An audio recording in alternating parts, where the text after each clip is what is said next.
Save drive save life মানুষকে পথ চলার সতর্কীকরণের পাশাপাশি সাম্প্রদায়িক সম্প্রীতি বজায় রাখার এক অভিনব মিছিল। আজ ডোমকল বাস স্ট্যান্ড থেকে এসডিও মোড় পর্যন্ত এই মিছিল হয়। ডোমকল থানার পুলিশ প্রশাসনকে সঙ্গে নিয়ে ডোমকলের পুরোহিত ও অল বেঙ্গল ইমাম মসজিদ অ্যাসোসিয়েশনের জেনারেল সেক্রেটারি নিজামুদ্দিন বিশ্বাস ও প্রভাস দেবনাথ পুরোহিতের তত্ত্বাবধানে এই মিছিল করা হয়। তারা আশাবাদী যে তাদের এই সম্প্রীতির বার্তা গোটা জেলা, রাজ্য ও দেশে পড়বে।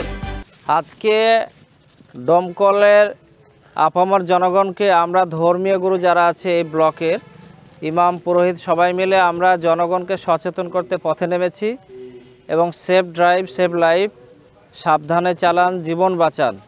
সময়ের থেকে জীবনের মূল্য অনেক বেশি এবং হেলমেট পরে গাড়ি চালান, নিয়ম মেনে গাড়ি চালান, মদ্যপান অবস্থায় গাড়ি চালাবেন না, পথ নিরাপত্তা পালন করুন এবং রাস্তায় সকলের অধিকার আছে।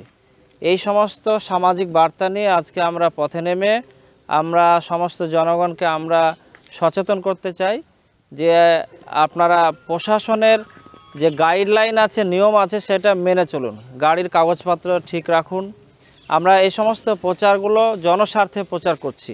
যে আজকে যে ডোমকল মহকুমা ব্লকে যে মানুষকে সচেতনতা করবার জন্য যে একটা ভালো উদ্যোগ নেওয়া হয়েছে, তাতে আমরা যৌথভাবে যে উদ্যোগটা নিয়েছি তাতে খুব যাতে মানুষের উপকৃত হয় সেই চেষ্টাই করা যাচ্ছে। তো আগামী দিনে মানুষ যাতে নিজে ঠিকমতো চলাফেরা করতে পারে, সাবধানে চলতে পারে, নিজের জীবন বাঁচাতে পারে এবং শুধু তাই নয়, মদ্যপান অবস্থায় বা নিজস্ব মোবাইল নিয়ে যারা কথাবার্তা বলে সেগুলো একটা জায়গায় থেমে নিয়ম মেনে যেন চলতে পারে এবং যে সরকারি যে রুলস আছে সেই রুলস অনুযায়ী তারা যেন ঠিকমতো রাস্তাঘাটে চলাফেরা করে, মাথায় হেলমেট থেকে শুরু করে যত কাগজপত্র আছে সব ঠিকঠাক নিয়ে যারা তারা চলাফেরা করে, নিজে যেন ঠিকমতো চলতে পারে এবং অপরকে চলার সহযোগিতায় যেন হাত বাড়াতে পারে।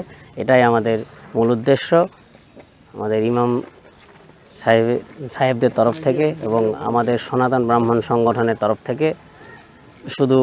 আমরা শুধু সব কিছুতে আমরা নিয়েই যাই সেটা নয়, আমরা সামাজিক কিছু কাজ করতে পারি সেটাই আজকে আমরা সকলের সামনে তুলে ধরলাম, যাতে আগামী দিনে আমরা এই ধরনের কাজ, ছোট ছোট কাজের মাধ্যমে সরকার মহলকে যেন আমরা বোঝাতে পারি যে না, আমরাও সরকারের পাশে আমরা আছি এবং থাকব, আগামী দিনেও সেই চেষ্টাই করার চেষ্টা করব।